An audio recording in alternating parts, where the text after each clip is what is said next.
conversar com vocês hoje sobre a questão da escuta musicoterápica num setting clínico de musicoterapia, tá? E vou tentar fazer algumas distinções aqui, né, entre a escuta clínica de um musicoterapeuta e a escuta clínica de um psicoterapeuta, tá? Existem algumas semelhanças, mas também existem algumas diferenças fundamentais que a gente vai estar discutindo aqui nesse vídeo, tá? O primeiro aspecto que a gente tem que abordar ao falar sobre esse tema é que, basicamente, a escuta musicoterápica ela vai apresentar dois componentes. Quais?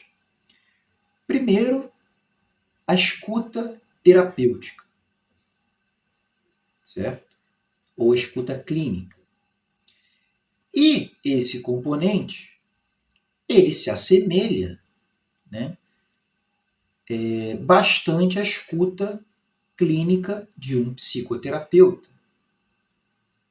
Por quê? Na escuta terapêutica, o meu olhar ele vai estar voltado para os aspectos clínicos que eu pretendo trabalhar com um determinado paciente. Por exemplo, a questão da comunicação verbal, a questão da interação social, questões ligadas à aprendizagem, enfim, problemas de natureza comportamental ou emocional, os mais diversos possíveis, inclusive problemas que ocorrem na própria relação terapêutica. Então, esse é o primeiro componente da escuta musicoterápica.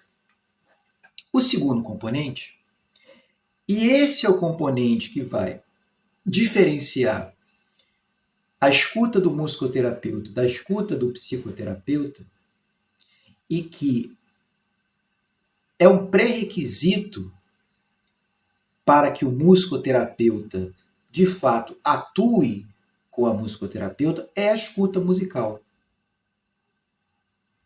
Então, a minha atenção no processo, ela tem que ser uma atenção ao paciente de uma maneira terapêutica, mas eu preciso também ter uma atenção às expressões sonoro-musicais do meu paciente e, para além disso, eu preciso compreender conceitualmente esses fenômenos. Esses fenômenos que são justamente essas manifestações musicais do meu paciente. Porque, né, pessoal, em musicoterapia, a gente vai ter a música ou as experiências musicais como fio condutor do processo, como a principal forma de intervenção. Não é uma forma de intervenção secundária, como eu coloquei em outros vídeos aqui no canal, onde eu abordei a musicoterapia. Tudo bem? Nesse sentido,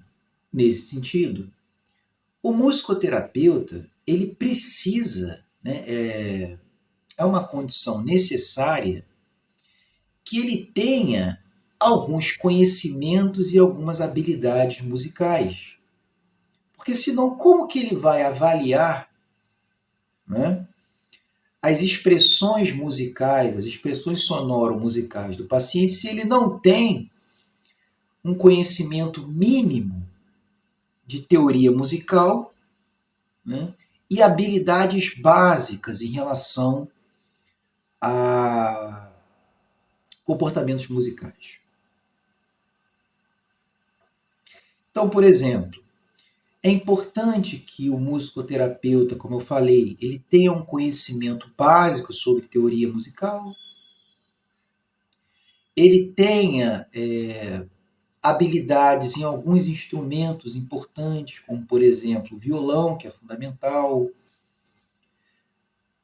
alguns outros instrumentos de corda, talvez, teclado, instrumentos percussivos também, que são básicos em musicoterapia, algumas noções de canto, enfim, habilidades musicais para ele poder ter esse olhar musical para o paciente e ele poder avaliar com base nos parâmetros musicais. E aí sim, eu estou especificando aqui o que é a escuta musical. Então assim, pessoal, quando eu estou atuando em musicoterapia, eu preciso fazer uma avaliação do meu paciente com base em parâmetros musicais. Quais? Quais são os parâmetros musicais?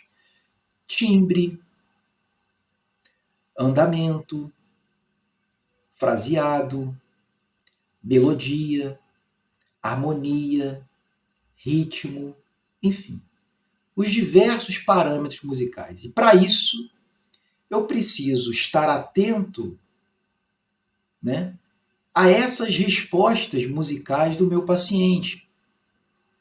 Então, quando o paciente, por exemplo, ele está tocando um instrumento percussivo, um tambor, eu preciso estar atento à intensidade, por exemplo, que é um outro parâmetro musical.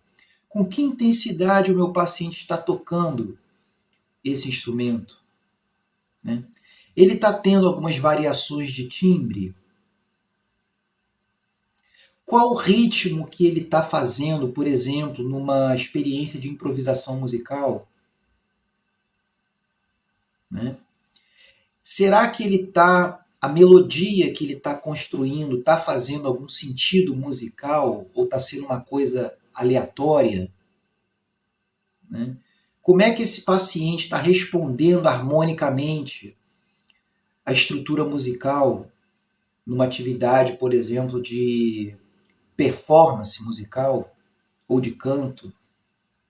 Né? Então, percebam que o musicoterapeuta ele precisa, né, ter essas referências musicais básicas para ele poder ter a escuta musicoterápica completa, né, que vai unir esses dois componentes, né, a escuta terapêutica para os aspectos clínicos, que vão estar pautados, por sua vez, em objetivos ou metas terapêuticas, tá? Que vão ser alcançadas, né, por meio das experiências musicais. Que o musicoterapeuta vai trabalhar com esse paciente. Então, na musicoterapia, né, pessoal, os objetivos terapêuticos eles vão ser alcançados por meio das experiências musicais ou das estratégias musicais, ou enfim. Né? E, reforçando, né, eu preciso estar atento, né, às manifestações sonoras e musicais do meu paciente. Tá? E para finalizar, né, pessoal, o Brucha, né, que é um dos principais autores aí da musicoterapia, lá no seu livro Definindo a Musicoterapia, ele vai chamar a atenção, né, ele vai teorizar a respeito de algumas relações musicais que ocorrem no processo musicoterápico. E essas relações musicais, elas também vão ser objeto da minha avaliação musicoterápica. Né? O Brucha ele vai dividir ali, eu não vou me aprofundar muito nisso aqui, talvez até, se vocês quiserem, eu faça um outro vídeo só sobre esse tema, né, as relações musicais. Ele vai dividir essas relações em dois tipos de relações. Né? Relações intramusicais, que são as relações musicais pessoais que o paciente internalizou, tá?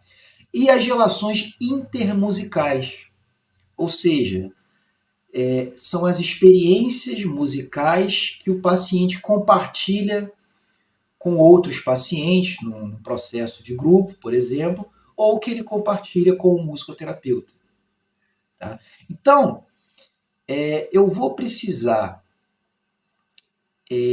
ter um olhar também atento, não só para as expressões musicais do meu paciente, mas para as relações musicais que derivam dessas expressões do paciente, que podem ser relações, como eu falei, tanto relações intramusicais como relações intermusicais, em que o paciente compartilha, né, os seus comportamentos musicais com outras pessoas. Tá? Então, é basicamente isso. Né? Se você gostou desse vídeo, não esquece de deixar um like. Se você não for inscrito aqui no nosso canal, se inscreva no nosso canal. Se você tiver interesse em fazer um acompanhamento psicológico comigo, individual ou em grupo, os contatos estão aqui na descrição. E a gente tem o nosso curso também sobre ansiedade social, que é o transtorno de ansiedade social, aspectos diagnósticos e diretrizes de tratamento. O link está aqui embaixo também na descrição. E é isso, gente. Um abraço e até o próximo vídeo.